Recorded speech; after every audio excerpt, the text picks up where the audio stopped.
I'm awake. I'm here to ask you for your support. Finding honest Native-centered news is not easy. But with your support, we're able to provide accurate information about Standing Rock, Line 3, treaty violations, and COVID-19 in our Native communities. Please visit Native Roots Radio Network on Patreon and donate if you can. That's Native Roots Radio Network on Patreon. Pinigigi, and thank you for your support. Signing up for $1 bus and train rides with the Transit Assistance Program, or TAP, is quick and easy. Do it straight from your computer or phone by uploading one of the pre-approved documents listed at metrotransit.org/TAP, along with a copy of your ID. We'll mail you a to-go card with a full year of discounted rides.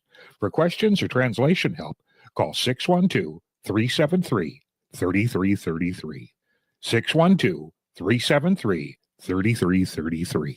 Doherty Family College at the University of St. Thomas is your pathway to a bachelor's degree. Located in downtown Minneapolis, Doherty Family College offers an affordable education that includes free textbooks, a laptop, meals, career coaches, and a Metro Transit pass. As a full-time Doherty Family College student, you'll benefit from mentorship from St. Thomas faculty, along with paid internships and support from Minnesota's largest private college. Ready to turn your dreams into reality? Apply now at dfc.stthomas.edu. Doherty Family College, your journey to success starts here. Support for Native Roots Radio comes from the Walker Art Center, an art space that's more than a spoon and cherry. Galleries celebrate contemporary visual art, including Indigenous artists like Edgar Heap of Birds, Cheyenne and Arapaho Nation, and Jim Demini, Ojibwe.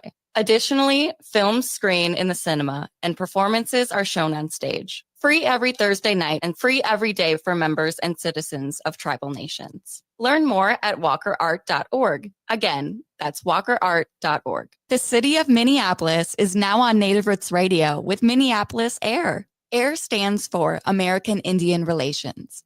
Guest host Christine McDonald talks to people about important things affecting the city's Native communities. Minneapolis Air dives into topics like public safety, public health, elections, and so much more. Tune in to Minneapolis Air on Native Roots Radio from 5 to 6 p.m. on the second Wednesday of every month, right here on AM 950. With your AM 950 weather, I'm Brett Johnson. Look for clear skies tonight with a low around 34, Saturday sunny with a high near 56, and Sunday partly sunny with a high around 59. Experience the comfort of Nightingale, your neighborhood bar and restaurant. Enjoy American classics like the famous Nightingale Burger, Ginger Tamari Chicken Wings, and Duck Pastrami Reuben. Open daily 5 p.m. to 1 a.m. with their full menu served until midnight. Takeout also available at nightingalempls.com. It's a good day to be Indigenous. Get up, stand up. They are going to become more brutal. Couldn't cut, hitting cut again. Because all the hippies were trying to be Indians anyway. They're going to become more repressive because it's a matter of dollars and their illusionary concepts of power. Hey, Victor. We must live in balance with the earth. And also with recent happenings at Wounded Knee. I am awake. Welcome to Native Roots Radio presents I'm Awake, and I'm your host, Wakanja Hade. Hey, Kadagi to all my friends and relatives in 4 directions. You are listening to Native Roots Radio presents I'm Awake, and I'm your host, Robert Pilot, and hey, we discuss local, national, Native news and events, and as you know, Chujunk, Native issues are human issues, and human issues are Native issues. Yes, you are right, Jega. This portion of the show is supported by JS Bean Factory off Randolph Avenue in St. Paul. Only the good stuff keeps us awake. Hey, it's Friday here on Native Roots Radio. We got a co-host over here, Wendy Pilot, joining us. Wendy, how you doing? Ha, Robert. Yeah, right on. Oh, she speaks a whole chunk. Nice. Right on. Hey, that's women. Yeah, that's right. Ha. That's right. Ha-ho, ha-ho.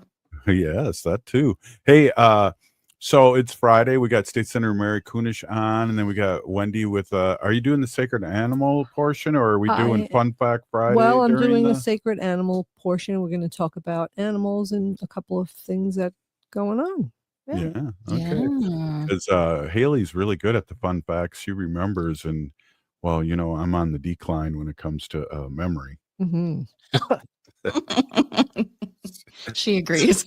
Yeah, without even pausing. Hey, got some things happening on the avenue here in St. Paul, or I should say Minneapolis, the Native Corridor on Franklin Avenue, and All My Relations Art's going to have a new exhibit, Haley. Yeah, this is coming, I think, a little bit after the first week in May. This is a group of curators with All My Relations Arts Gallery's newest exhibition. This is called Creation Story. And yeah, the group exhibition is by originators Keith Braveheart and David Meyer from the Octa Lakota Museum. Sorry if I'm saying that wrong, but Creation Story is an exhibition that centers on the significance of creative expressions and oral traditions amongst the Osheti Sekiwan. Sorry, I probably totally mispronounced that as that's well. right. Osheti, yeah, I think so.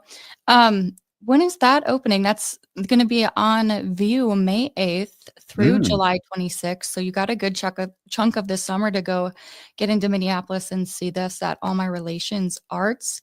The opening reception and curators talk is going to be Thursday, May 8th from 6 to 8 p.m. with the talk starting at 7. And the address to All My Relations Arts building is 1414 East Franklin Avenue. In Minneapolis, it's that little yellow building connected to Powwow Grounds, which you can stop at, get a coffee beforehand. And the NACD's offices are connected too. So it's cool to check it out.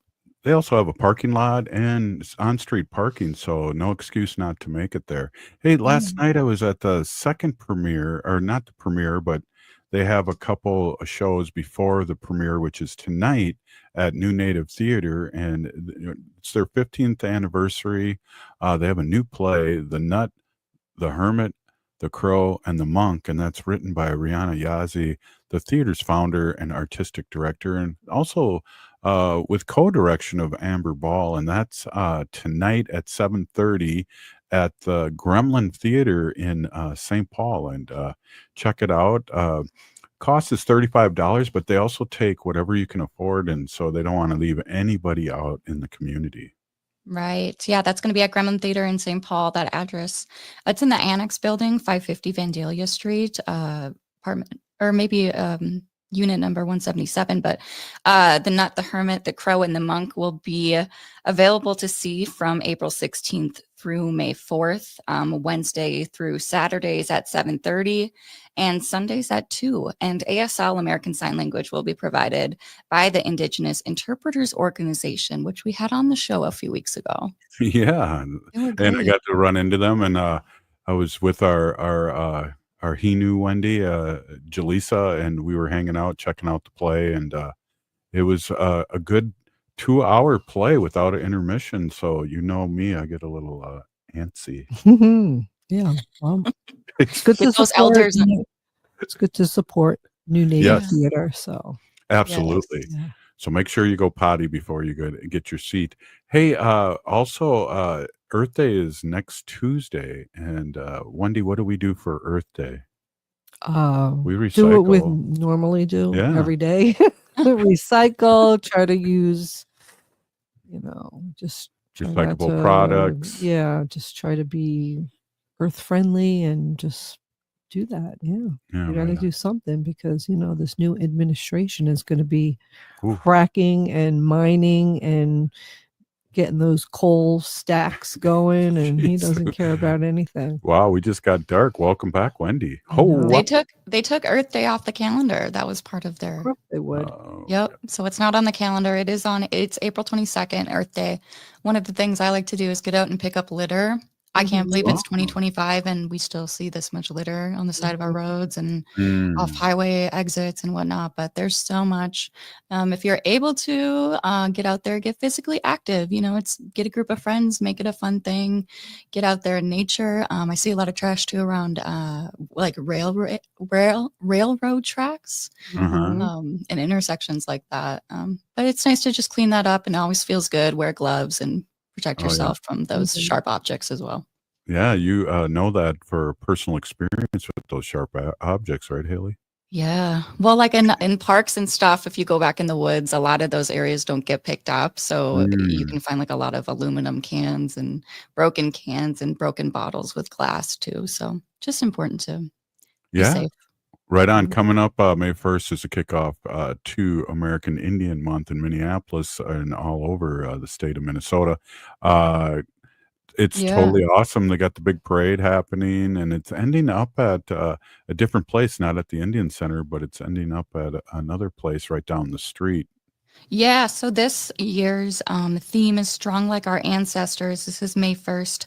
The parade is going to start at 10 o'clock, but we're going to gather at 9 a.m. at Cedar Field in Minneapolis. It's 2500 Cedar Ave. The parade's going to start at 10, and then from 12 to 2:30, that parade is going to end up at Indian Health Board for the lunch and concert this year. Yeah, excellent. And put that on your calendar. Also, this weekend, we have MAICC open house this weekend, Haley. Yeah, we do. That's Montessori American Indian Child Care Center in St. Paul. I think it's actually in Roseville, but they have their open house this Saturday, April 19th. I think it's kind of going on all day. There's separate times here. I think 12 to 3. It is free. It's open to community. I know that they're going to have an art market. There's going to be a painting workshop with Amber Buckanaga, which is great to get the little kids involved. Wendy, you and I are big painters. So that's exciting to have a workshop for the kids to get involved. Absolutely.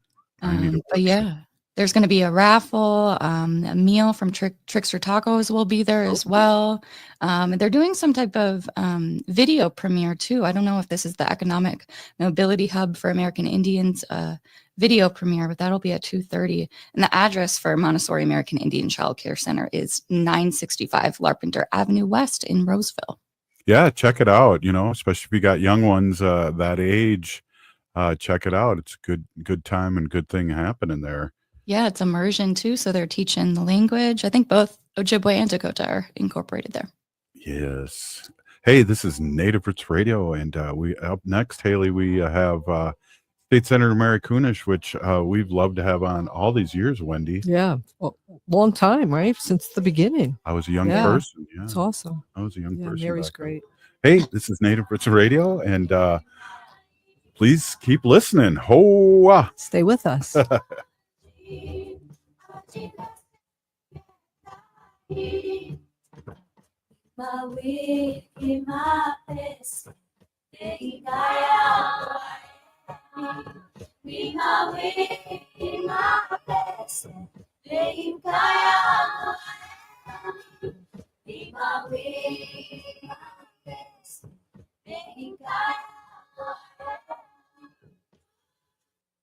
Support for Native Roots Radio comes from the Walker Art Center, an art space that's more than the spoon and cherry.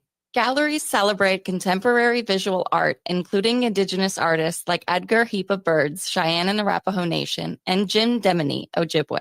Additionally, films screen in the cinema, and performances are shown on stage. Free every Thursday night and free every day for members and citizens of tribal nations. Learn more at walkerart.org. Again, that's walkerart.org. Now showing at MIA, artist Mary Sully was a visionary ahead of her time. Born on the Standing Rock Reservation, she worked in near obscurity between the 1920s and 1940s, creating intricate, vividly colored drawings that blend Dakota heritage with modern life. Now on display at the Minneapolis Institute of Art, experience the first solo exhibition featuring Mary Sully's work and see how her art challenges traditional ideas of Native and modern art. Only at MIA and always free to visit. Learn more at artsmia.org. Summer is fast approaching. How will your teens spend their days? Reconnecting Our Roots is a unique opportunity for Native American teenagers from the Twin Cities area. Students will engage in cultural activities and learn about Native histories rooted through Minnesota Makoche in a welcoming environment. The summer session runs July 14th through the 18th at the Minnesota History Center, and a stipend is available for those who attend each day. Learn more and apply now at mnhs.org/NAI. Signing up for $1 bus and train rides with the Transit Assistance Program, or TAP, is quick and easy. Do it straight from your computer or phone by uploading one of the pre-approved documents listed at metrotransit.org/TAP, along with a copy of your ID. We'll mail you a to-go card with a full year of discounted rides. For questions or translation help, call 612-373-3333. 612-373-3333. 3333. Hi, this is Representative Sharice Davids from Kansas. I'm Ho Chunk, and you're listening to Native Roots Radio. And we're back to Native Roots Radio presents I'm Awake, and this is Robert Pilot. This portion of the show is supported by Native American Community Development Institute, or NACD, in Minneapolis. Welcome, everybody, and welcome to Native Roots Radio again. And we are here with State Senator Mary Kunesh, our friend, and our people just love you, State Senator. I know I go around and people just, come up to you, want selfies. And so we're really, really blessed to have you on our show all these years, but also, during your busy time right now. So thank you so much for spending time with us and our listening audience. Yeah, I'm really happy to be here with all of you. Matakiape, everybody. And thank you for those very kind words, Robert. I get inspiration from the community. There are days where I'm exhausted, my brain is kind of fried, and there's one more thing to get to, and it's, something within the community, and I get out there, and a lot of times the fatigue and the distress just sort of goes away and re-energizes me. And so I've been able to do a few of those things this week. We're on a spring break at the legislature. So not only am I getting a lot of housework done and my car serviced and, all kinds of stuff taken care of, also been able to get out into the community, visiting a bunch of schools and doing other things. So glad to be here. Yeah, we're glad you're here. You mentioned schools, and I know I saw on the news something that you reported last week about the funding of non-public schools. And, with what's happening federally and it's trickling down to state when it comes to school funding, some people were surprised that the state does some sort of funding to private schools. So that's kind of interesting that's gotten out. But you talked about that last week, and now it seems like the news is just coming up with it. Yeah, our Minnesota Constitution says our public tax dollars go to public schools, and we should not be funding non-public schools or academia. But we have for maybe 2 decades been doing some additional support for non-public schools. So, for example, a lot of the students going to private schools could take a school bus. I mean, the non-public school has to contract with the district, but the state helped pay some of those expenses to bus the kids to their non-public schools. So that was one of them. The other was around some dollars for curriculum. There's a lot of people that are, concerned about, well, what kind of curriculum and what curriculum are they purchasing, and does it meet all the standards, and is it non-secular, and a million questions people have. I had a community conversation last weekend with my state reps that are in my district, and then my neighboring Senator Clark. And there were people there that came up afterwards and said, "What? We give dollars to non-public schools? And I mean, I am a product of parochial schools. I went to the local little Catholic school, the local high school, the St. Kate's here in St. Paul. So I think people are always surprised when they hear that. And here I am, the chair of education finance for public schools in Minnesota. But I really do believe in the fact that we have not and are not funding public education as in the best way that we can. And there have been a lot of things we should have done in the past. There are a lot of things we should not have done in the past when it comes to educating our public school students. And so it really is sort of my mission to find the best way to hopefully, knock on wood, fully fund public education for all. And that includes special ed and EL and those sort of things, because we also partner with non-public schools to provide some of those services. So like if a kid needs speech help or physical therapy, or if there's mental health things with counselors and nurses, the state has kicked in for that. And that's really great that we can, but so unsure of what's happening at the federal level, we have to sort of, bring it back to our public schools and to those classrooms and those teachers and make sure that they have what they need first. And once we have maybe additional dollars or other opportunities, we can go back and look at those things. But right now, the word is that public dollars should go to public schools. Well, and to be fair too, we both taught in public school. You for almost 30 years or 30 years, and so you have a lot of experience on boots on the ground like I do. How this funding for public school, has not really grown over the years as close to the way the economy's grown. So we're not funding and.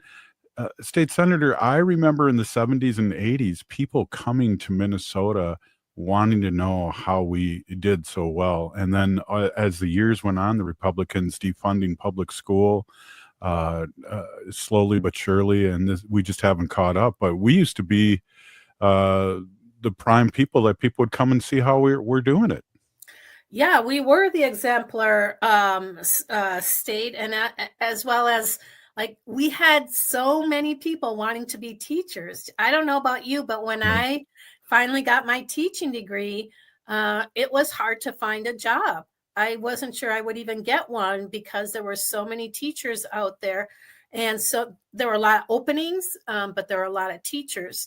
And that's not the case anymore because, every year, so many schools have to cut their staffing.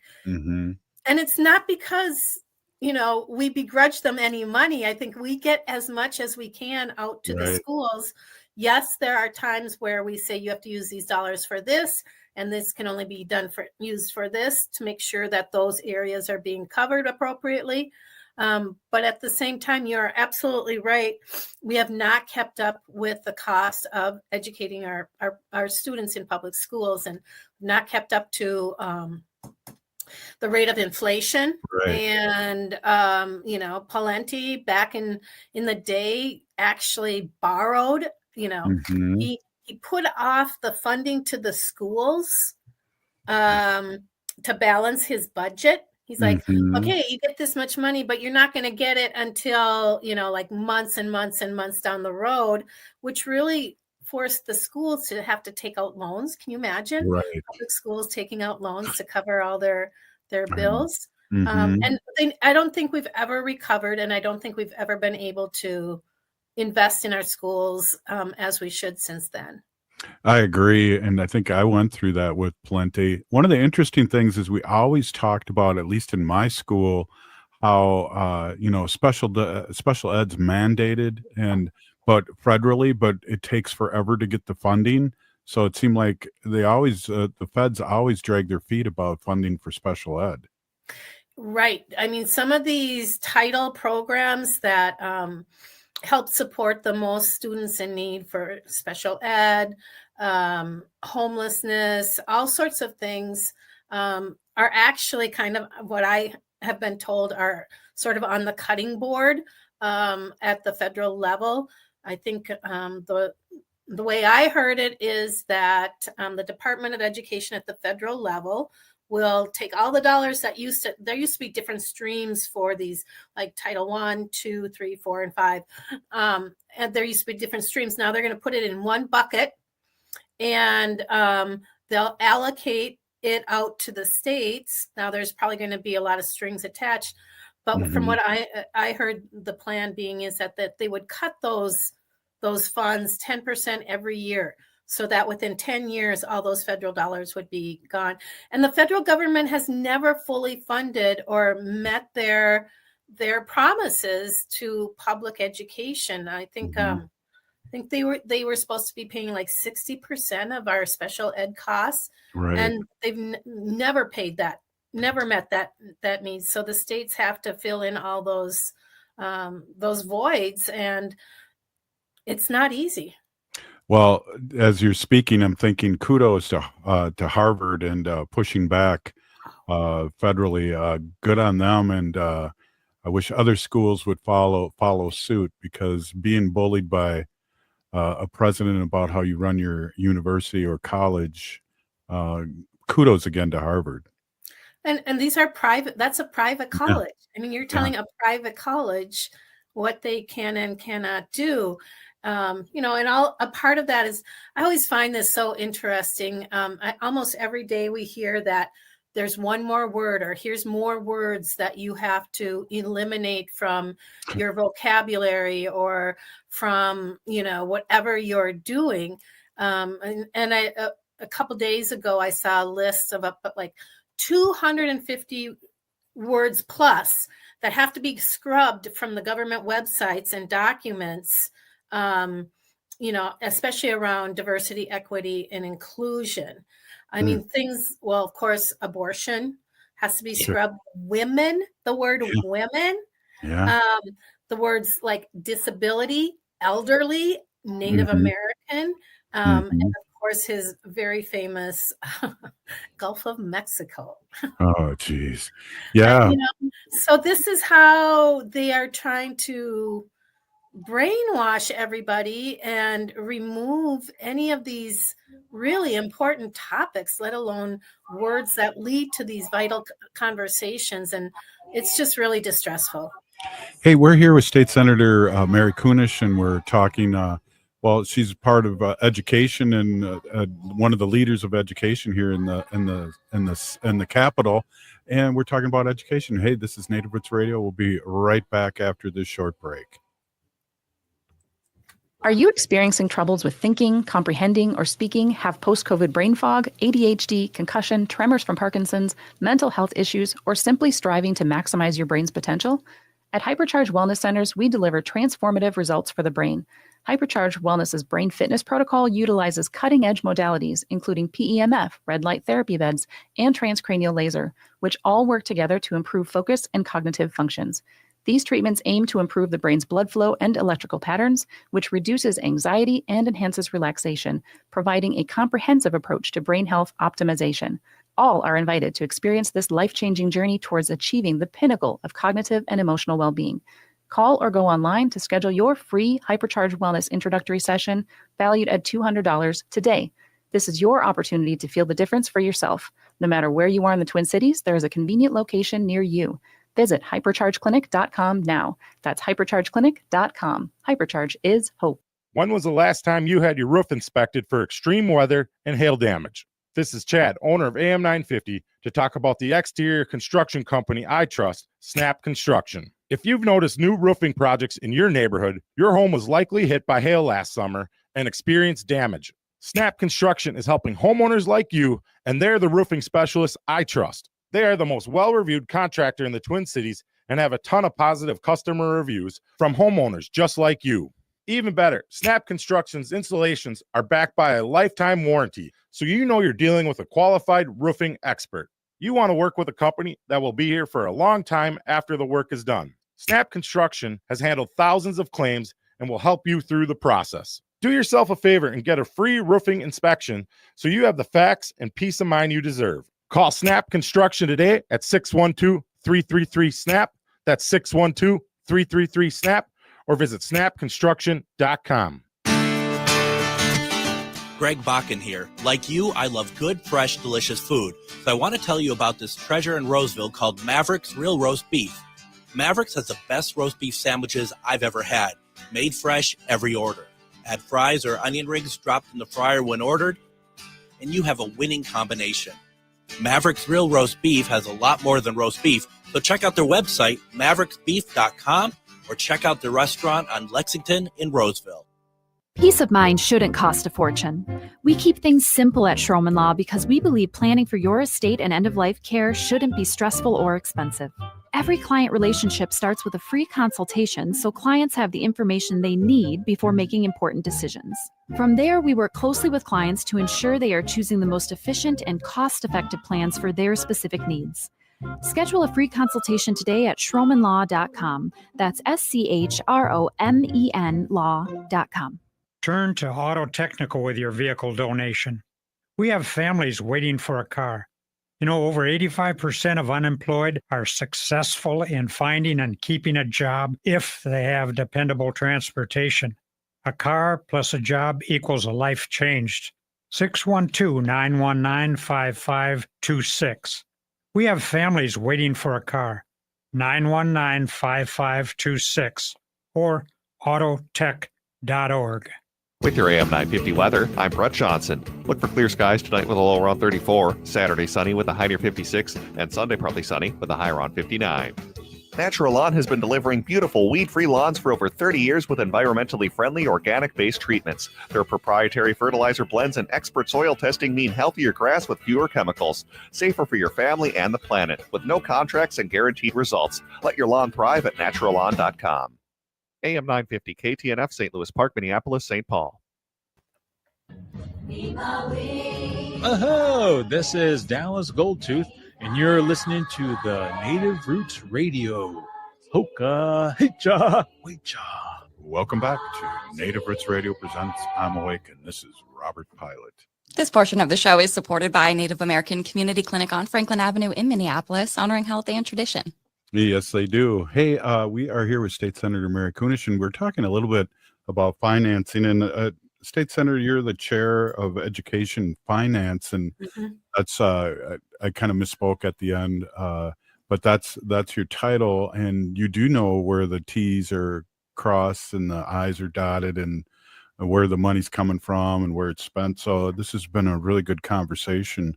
I want to kind of keep on going on this, if you don't mind. And I know there's a lot of cuts out there that are affecting learners and teachers all over the nation, and here in Minnesota too, and I'm sure Wisconsin and our other Illinois and our other listeners out there. But things like the history of boarding school. Can you talk a little bit about that?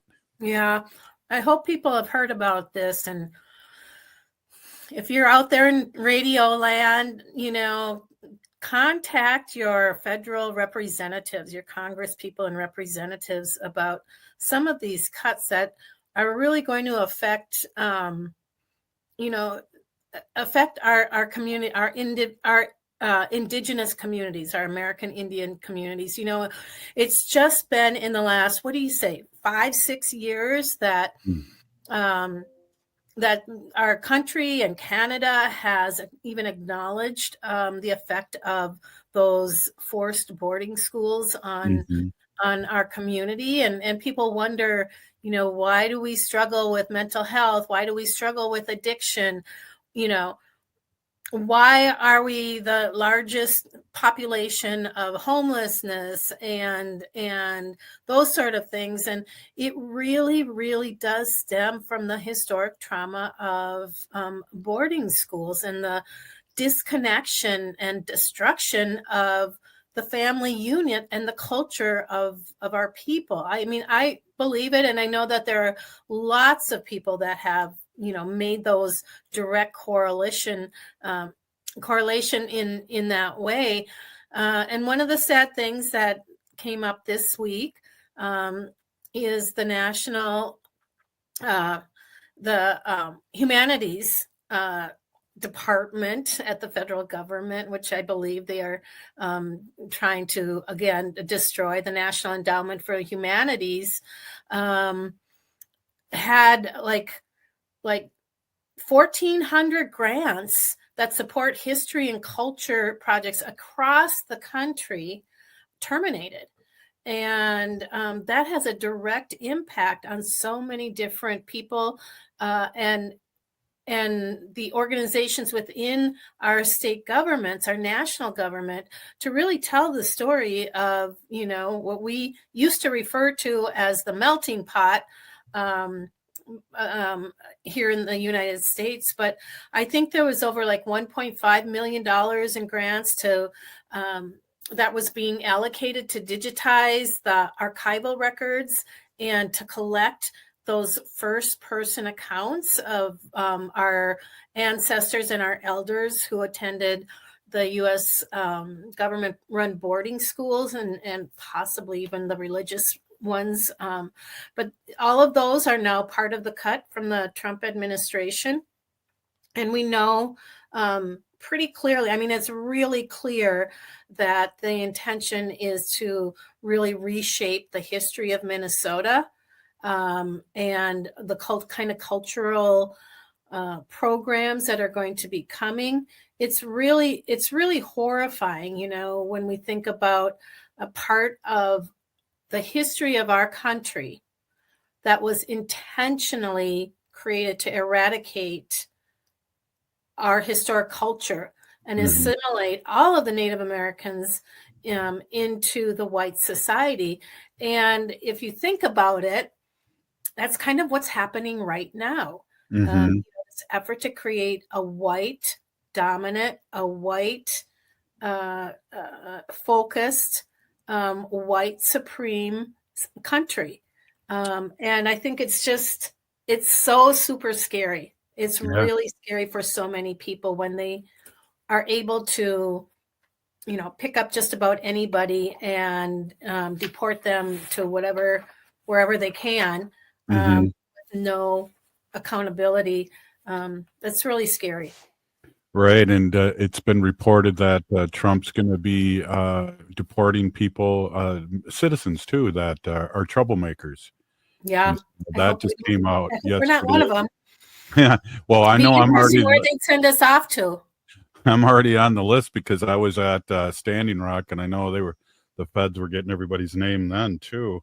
Yeah. You know, it sounds a little South African to us, and then we have somebody like Elon Musk, who is a South African, that went through that in his younger years, where the 7% of that country ran. The 7% of the white people in that country ran that country until they didn't, and he went through that, and I'm sure he remembers that, and does not want that to happen in the United States, and he's pushing that big time. You know, there's we were talking about, you know, schools, boarding schools, and it's been medically brought up that trauma is handed down physically from the mother to the siblings, and so trauma for us has been real and for 500 years. Yeah, I mean, if you look at epigenetics, you know, they are able to trace that direct effect genetically, and now it's, you know, I'm afraid that there will be groups that will, you know, go through it again. There's a real push for white values in this administration, and it's always curious, like, what are white values? You know, how are white values different than American Indian values, or Asian American, or Latino American, or African American? You know, what are the white values that make it so different? And well, it's the white male organization, I think it's called Center for Faith, that is sort of guiding all of this at the federal government. And you know, it's very Christian, white Christian based. And that's really what, from what I understand, they want to move this country into. So there's different things happening with all these cuts. You know, the humanities. What can you talk a little bit more about that, State Senator?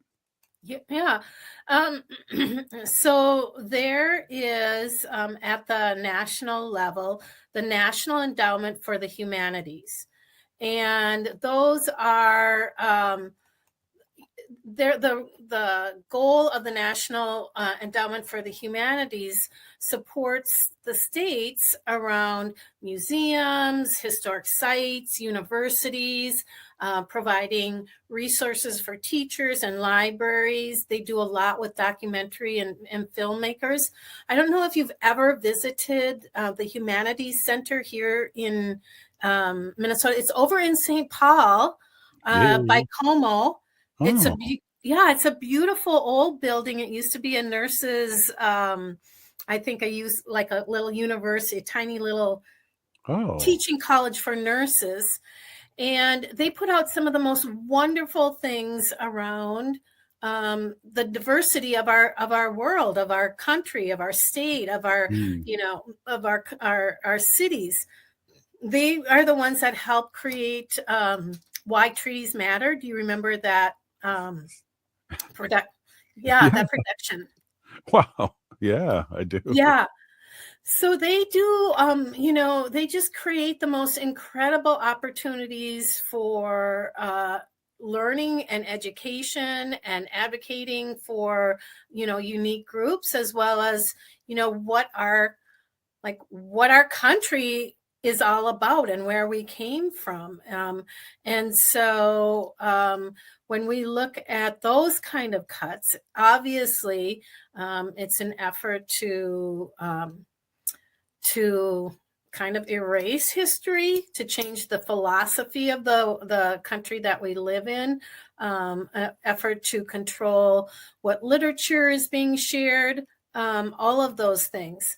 And for me, I'm a real humanities kind of person. It's really heartbreaking to see that happen. And, this is all an effort to downsize government and save dollars here and there. But then at the end of the day, the question is, well, what are you going to do with all those dollars that you're saving? Tax breaks to the rich. What are you going to do with those dollars? And we just don't have any real true answers around that. Well, it's interesting, and I'm going to switch gears and just a second here and see what your response is. But there was some very, very rich women that went up in the sky for 10 minutes, and one of them, the musician Katy Perry, might have overreacted and said that she was there for all women in the world. And it's just like, how out of touch is she when we have people that don't know what's going to be on their women, families that don't know what's going to be on their table or their menu, and we have billionaires going up in the sky making these outlandish comments. Yeah. I don't know Carrie. I don't know Katie. I don't know her history.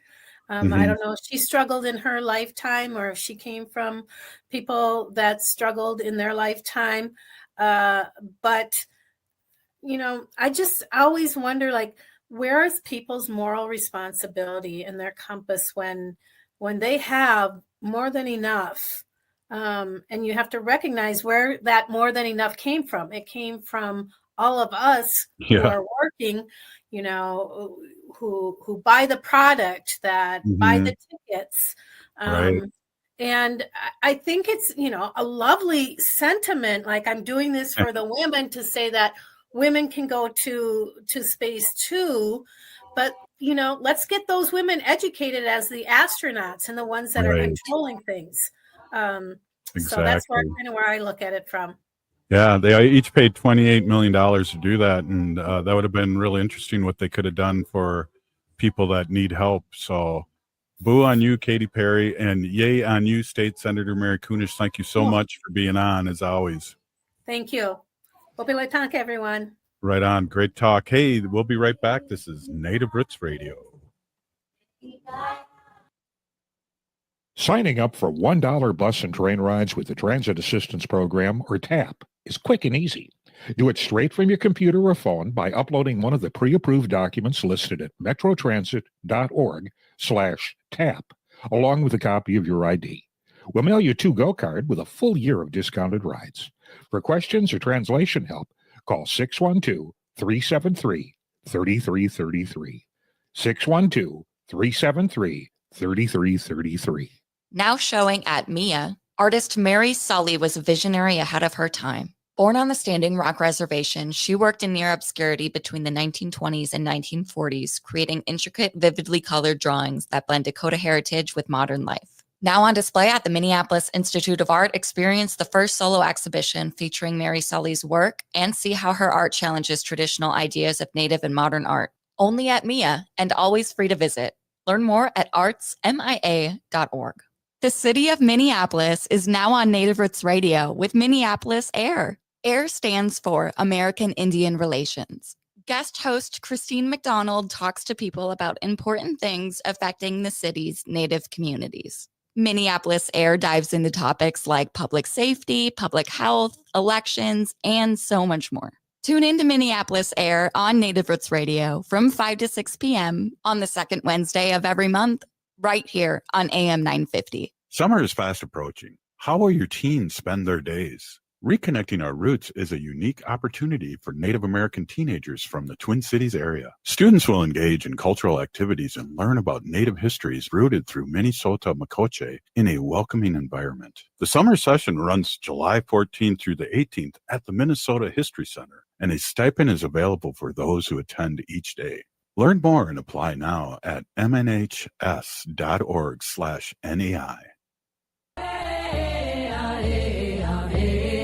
Hi, I'm Jane Fonda, and you're listening to Native Roots Radio.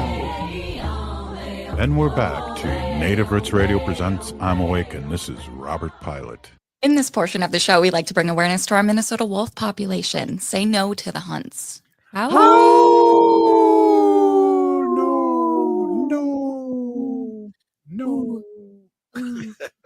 Hey, that was fun. Hey, I want to introduce my awesome, beautiful wife, Wendy. Wendy's been an animal advocate for many, many years.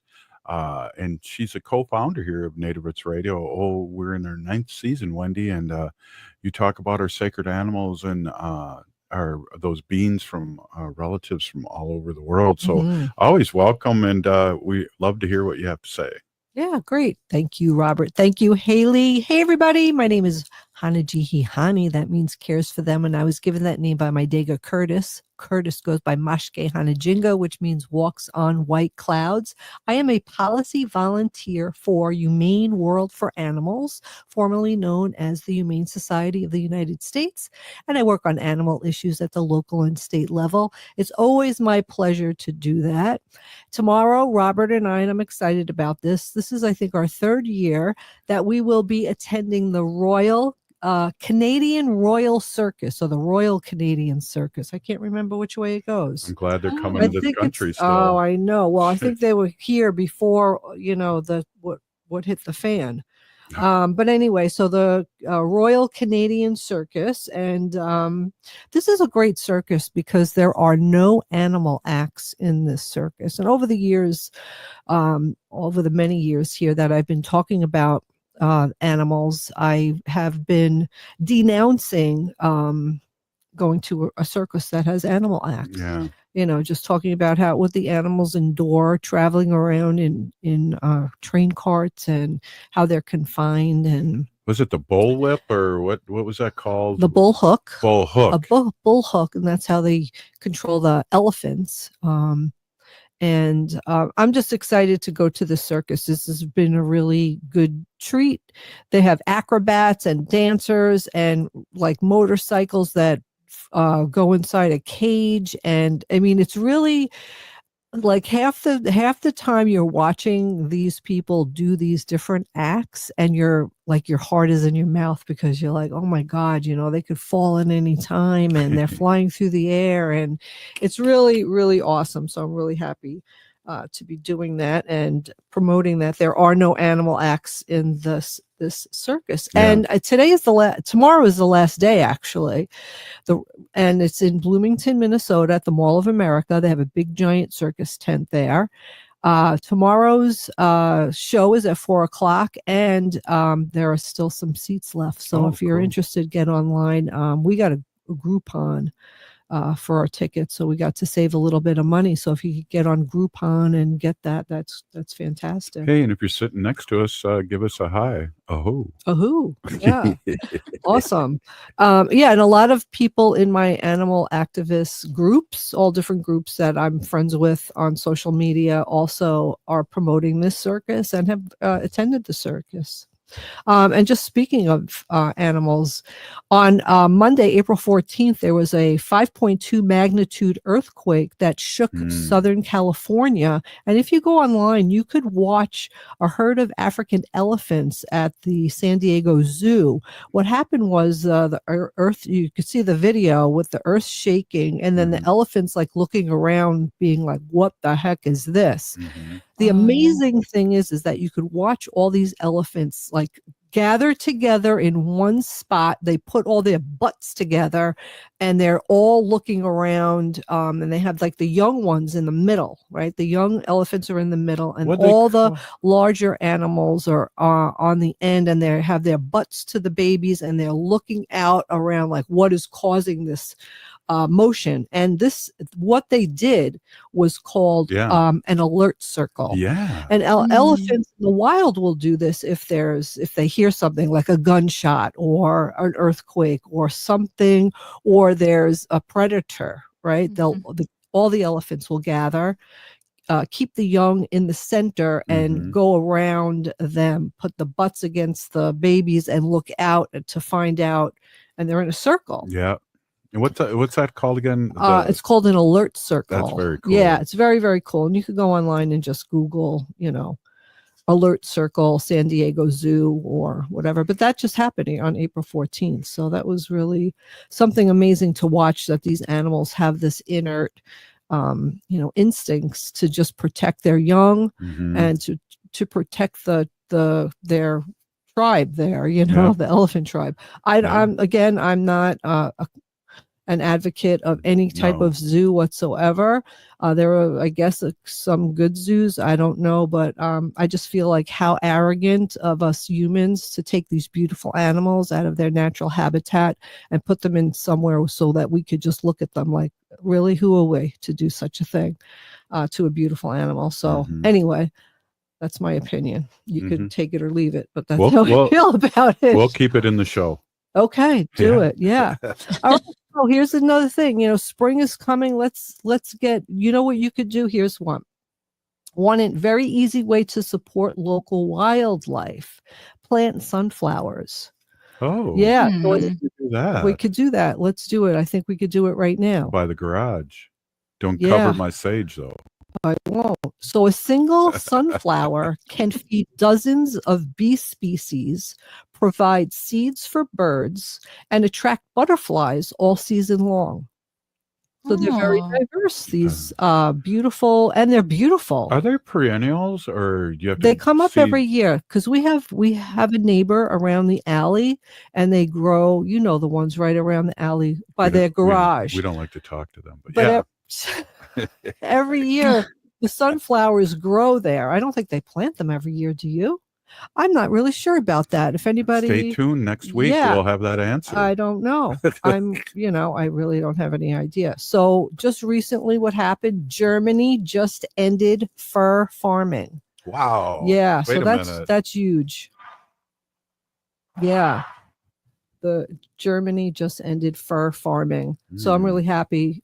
We have fur farms here in the United States, and they're horrible. The animals are kept usually like fox type animals. They're just kept in cages and then horrifically killed for their fur. But anyway, a lot of designers nowadays also have stopped putting any fur at all into their fashion. Yeah. So good for that. All right, so let's talk a little bit about some fun facts. And some of them, this is where Haley I know thrives you here. have heard, and some of you can't. So okay, so let's see if I have any. Okay, flamingos. I think we've talked about this before. Flamingos are white at birth. Oh. Yeah, their vibrant pink color comes from their diet. What do they eat? You know what they eat to make them pink? Salmon? No. Worms. No. Flowers? Pink flowers? They eat shrimp. Oh. Yeah, so they eat shrimp, So and that shrimp makes are them pink now? They make the flamingos pink. But if you see a flamingo, an adult flamingo that's like more pale or whitish, Yeah. it will usually be a female, and they just gave birth. Oh. So the babies like deplete them of their pink color, but once they've given birth and recover from all of that, their pink color comes back. Well, that always gives me the question, why are the male birds so beautiful? Well, usually, because Like the the- females usually are the ones who stay at the nest more often. They work then, harder? course they work harder. So they need to be camouflaged from predators. That's why they're like brown, or go in, they just blend in with the background. Quick, we got one more. Time for one more. Okay, kangaroos can't walk backwards. They lack the knee joint necessary for backward movement. So kangaroos can't go backwards. They can only pop forward. And they have like that big giant tail, and that's how they hurt or maim or kill the predators and even humans. They get it with that big giant tail of theirs. Hey, they got big feet too. Hey, everyone have a great weekend. This is Native Roots Radio. Listen to the best of here on AM 950 on Saturday at 1 o'clock. We're still here. We are the seventh generation.